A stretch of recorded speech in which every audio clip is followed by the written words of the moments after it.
척추전방전이증은 척추질환 중 디스크 다음으로 흔하다. 실제 건강보험심사평가원 통계 자료에 따르면 척추전방전이증 환자는 연평균 약 18만 명으로 매년 증가하고 있다. 특히 연령별 환자 통계 자료에 따르면 50에서 70대 환자의 비율이 전체 환자의 89.1%에 이르고 이 중 80% 이상이 여성인 것으로 확인되어 여성에게 취약한 질환이라는 것을 확인할 수 있었다. 50에서 60대 여성들이 특히 취약한 이유는 여성의 근육량이 남성의 3분의 2 수준으로 적은 데다 폐경기를 지나며 여성 호르몬의 영향으로 분석된다. 학계에서도 이 질환의 여성 유병률이 3배에서 4배 정도 높은 것으로 보고되고 있다.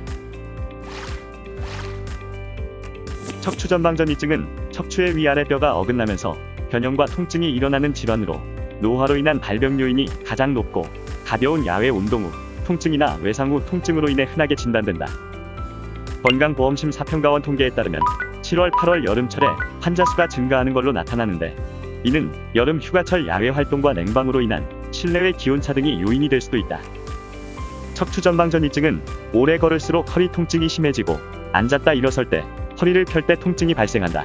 다리가 저리고 아프며 엉치 부위에 통증이 발생하기 때문에 척추관협착증과 증상이 비슷해 오인하는 경우도 많다.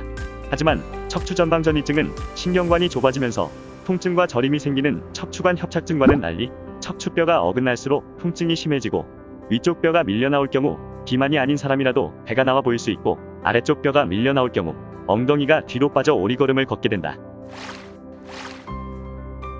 척추전방전이증은 증상 정도에 따라 치료법이 달라지는데 진행 정도가 심해 신경이 눌린 경우 수술적 치료가 필요할 수도 있다. 진단은 엑스레이 검사만으로 척추뼈의 어긋난 정도를 쉽게 확인할 수 있다.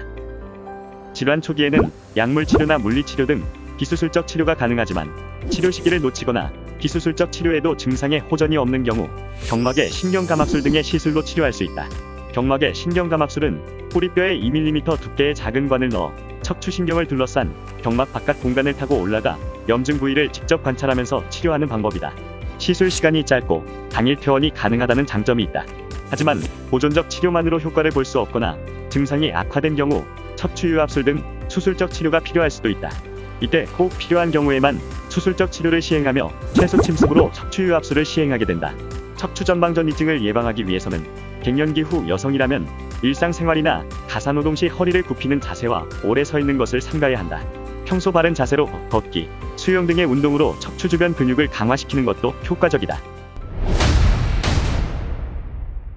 바른세상병원 척추클리닉 이학선 원장입니다. 척추전방전이증은 다소 생소하게 느끼시는 분들이 많은데 허리 디스크 다음으로 흔한 질환에 속합니다. 척추의 위아래뼈가 어긋나면서 변형과 통증이 발생하는 질환으로 대개 노화로 인한 원인이 가장 흔하며 이외에 외상이나 운동 후에 발생하는 경우도 종종 생깁니다. 특히 퇴행성 척추전방전이증은 중년 여성에게서 많이 나타나는데 이는 척추관 협착증과 증상이 유사하여 오인할 수 있으므로 주의가 필요합니다.